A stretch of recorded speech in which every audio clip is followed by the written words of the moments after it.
يا أيها الذين آمنوا إذا نودي للصلاة من يوم الجمعة فاسعوا إلى ذكر الله وذروا البيع ذلكم خير لكم إن كنتم تعلمون.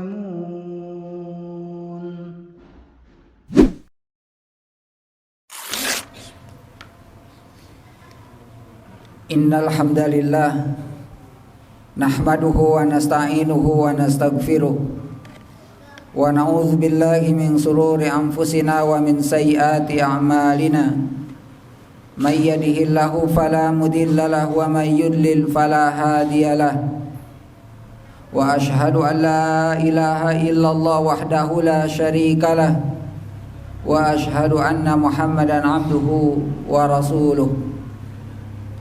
Ya ayyuhalladzina amanu taqullaha haqqa tuqatih wa la tamutunna illa wa antum muslimun.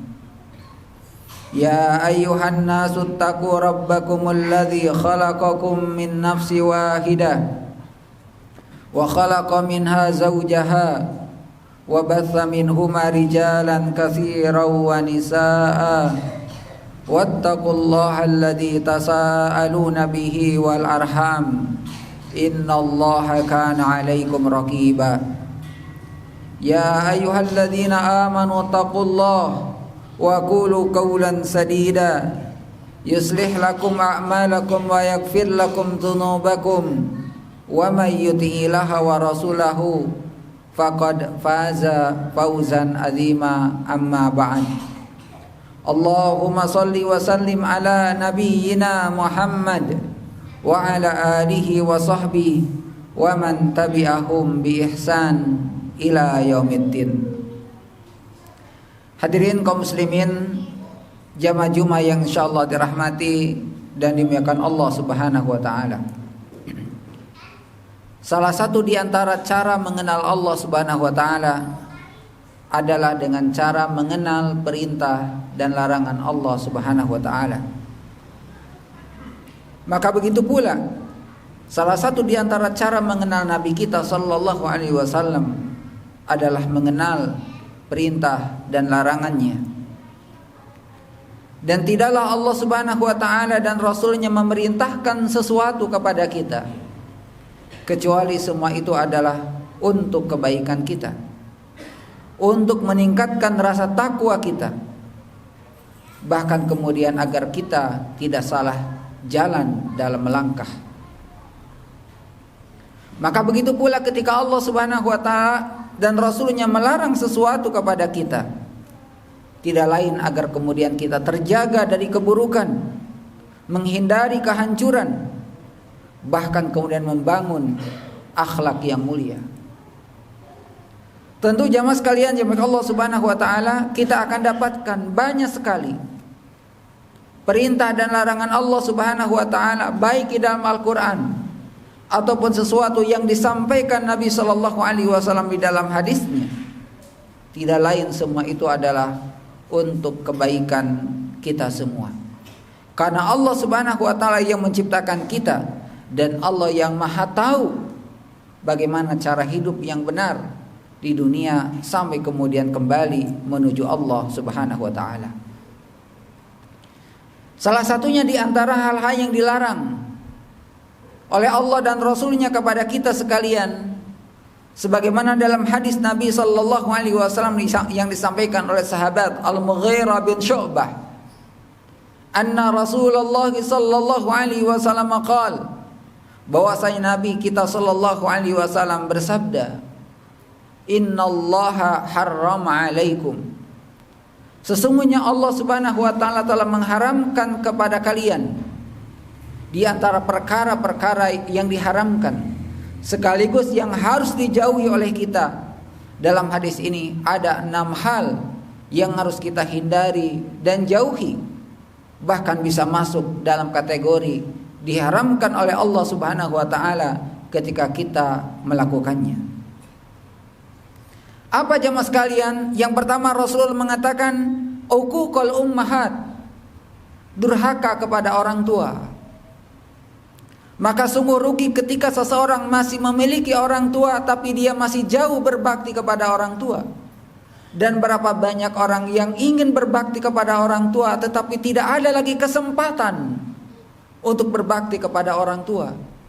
Oleh karena itu kata para ulama, jika orang tua kita lebih duluan meninggal, maka lakukan kebiasaan-kebiasaan baik. Lanjutkan kebiasaan-kebiasaan baik dari orang tua tersebut. Agar apa? Agar kita menjadi anak-anak yang bertakwa di hadapan Allah Subhanahu wa taala. Bahkan ada sebagian para ulama kita mengatakan salah satu di antara bentuk durhaka kepada orang tua adalah membiarkan rasa rindu orang tua terhadap anak dan cucunya. Sementara anak dan cucunya sibuk dengan perkara-perkara dunianya dan dia lupa kepada orang tuanya. Walaupun tentu sebagai orang tua sangat memahami anak-anaknya, tetapi kemudian mendatangi sebelum rindu itu datang, itu adalah merupakan bagian bentuk birrul walidain, berbakti kepada orang tua kita. Jamaah sekalian, jamaah Allah Subhanahu wa taala, bahkan kalau kita membaca hadis-hadis Nabi sallallahu alaihi wasallam bahwa durhaka kepada orang tua adalah merupakan tingkatan dosa di antara dosa-dosa besar kepada Allah Subhanahu wa taala. Di zaman hari ini jamaah sekalian, sangat miris, ya, sangat menyayat hati ketika anak tidak berbakti kepada orang tuanya sampai memukulinya, bahkan sampai kepada tingkat membunuhnya. Nauzubillah. Apa yang menyebabkan semua ini jemaah sekalian? Tentu karena jauhnya dia dari Allah Subhanahu wa taala. Juga adalah salah satu sebabnya adalah karena kurang bimbingan dan arahan dari orang tua sehingga anak-anaknya jauh dari Allah Subhanahu wa taala. Bahkan ada sebagian mengatakan jika anak-anak kita jauh dari kita, bisa jadi adalah karena kita jauh dengan anak-anak kita. Ini adalah hal yang pertama. Yang kedua, kata Nabi kita sallallahu alaihi wasallam yang diharapkan adalah wa'dal banat. Wa'dal banat secara asal, wa'dal banat adalah membunuh anak atau bahkan anak perempuan. Karena dulu di zaman jahiliyah malu ketika memiliki anak perempuan. Walaupun hari ini jamaah sekalian yang dibunuh bukan hanya anak perempuan, bisa jadi anak laki-lakinya dibunuh oleh orang tuanya. Bahkan sebagian para ulama memaknai membunuh anak perempuan adalah membiarkan anak perempuan kita terjatuh ke dalam maksiat sampai kemudian dia tidak mampu menutup auratnya. Maka dia telah membiarkan anaknya dalam kedurhakaan, baik kepada Allah Subhanahu wa taala termasuk adalah kepada kedua orang tuanya. Maka jemaah sekalian, jemaah Allah Subhanahu wa taala, ketika anak berada di genggaman orang tuanya, maka orang tua memiliki kewajiban untuk mengarahkan dan mengingatkan. Bukankah Allah Subhanahu wa taala mengatakan, "Qu anfusakum wa ahlikum nara." Jaga diri kalian dan keluarga kalian. Maka jika masih ada anak kita, bahkan istri kita masih belum menutup auratnya jemaah sekalian, maka hakikatnya kita membiarkan mereka pada jurang kehinaan kelak di hadapan Allah Subhanahu wa taala.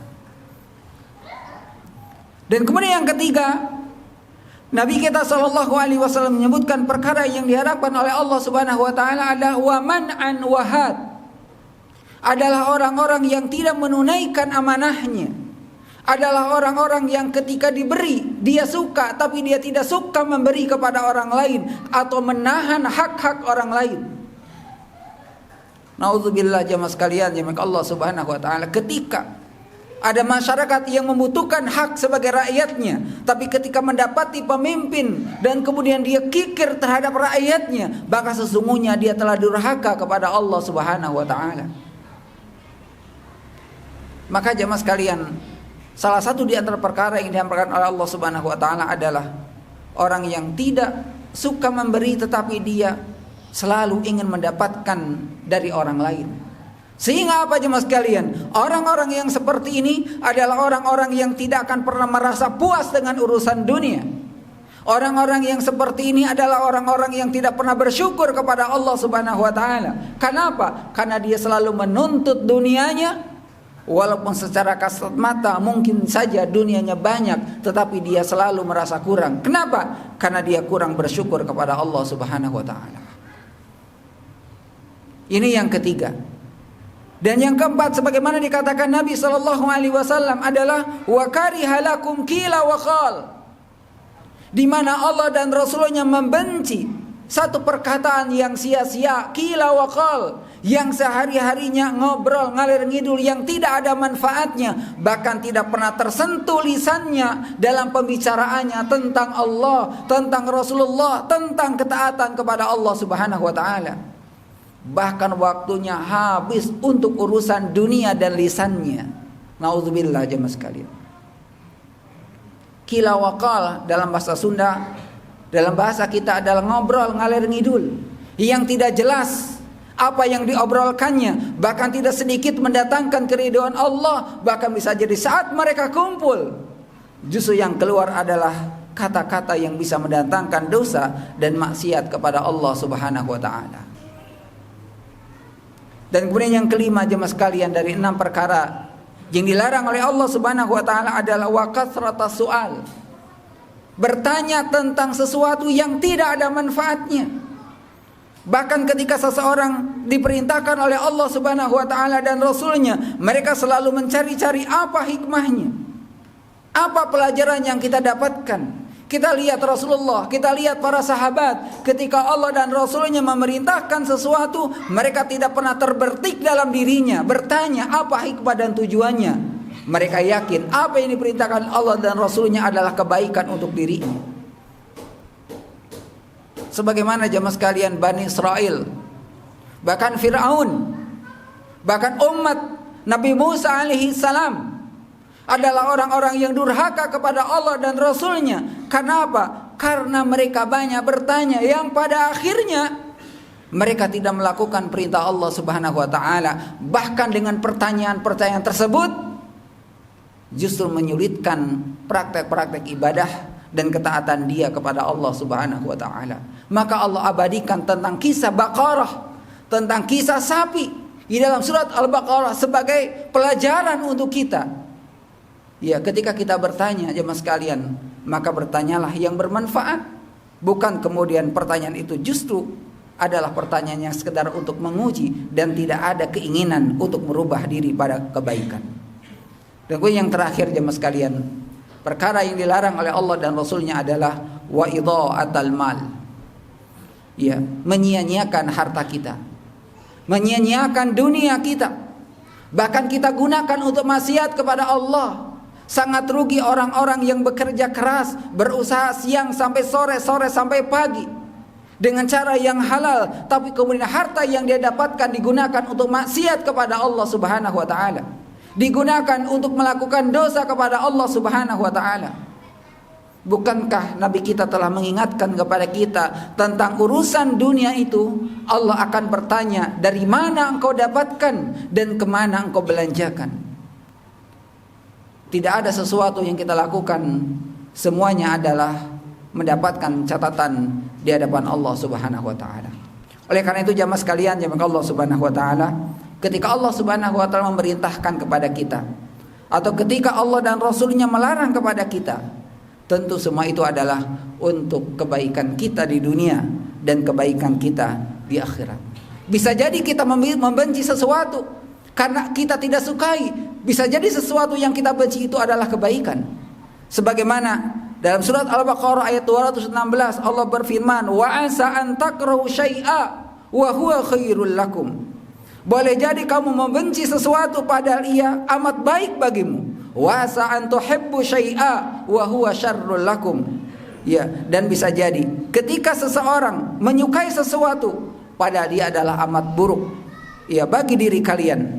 Wallahu ya'lamu wa antum la ta'lamun. Dan Allah itu Maha mengetahui tentang aturan-aturan yang telah ditetapkan. Sekali lagi, semua itu tidak lain tujuannya adalah untuk kebaikan kita semua.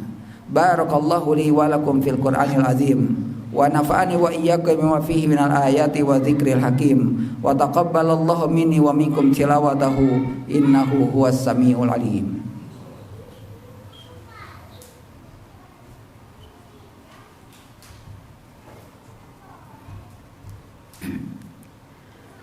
Alhamdulillahi wahdah, sadaqa wa'dah wa nasara 'abdah, wa ajazundahu wa hadzal malahzaba wahdah. Wa asyhadu an la ilaha illallah wahdahu la syarikalah, wa asyhadu anna Muhammadan 'abduhu wa rasuluh alladzi la nabiyya ba'dah. Ya ayyuhalladzina amanu taqullaha haqqa tuqatih wa la tamutunna illa wa antum muslimun. Allahumma salli wa sallim ala nabiyyina Muhammad wa ala alihi wa sahbihi wa man tabi'ahum bi ihsan ila yaumiddin. Hadirin kaum muslimin jamaah Jumat yang dimuliakan Allah Subhanahu wa taala, kurang dari 3 bulan lagi insyaallah kita akan melaksanakan ibadah saum Ramadan. Sebelum melaksanakan saum Ramadan, kita akan menghadapi ujian Desember dan ujian Januari. Salah satunya adalah ujian akidah dan tauhid kita. Maka semoga Allah Subhanahu wa taala menjaga akidah dan tauhid kita, agar saatnya kita berada pada bulan Ramadan, kita bisa melaksanakan ibadah yang terbaik. Apa yang menjadi sebab ibadah Ramadan? Banyak kekurangan dalam diri kita, karena salah satunya kurang terjaga akidah, tauhid, dan iman kita di hadapan Allah Subhanahu wa taala. Maka semoga Allah Subhanahu wa taala menjaga akidah dan tauhid kita sampai akhir hayat kita. Dan seandainya Allah memberikan kesempatan usia kepada kita, semoga Allah pertemukan kita dengan bulan Ramadan, bulan yang penuh dengan ampunan Allah Subhanahu wa taala. Innallaha wa malaikatahu yusholluna 'alan nabi ya ayyuhalladzina amanu shallu 'alaihi wa sallimu taslima.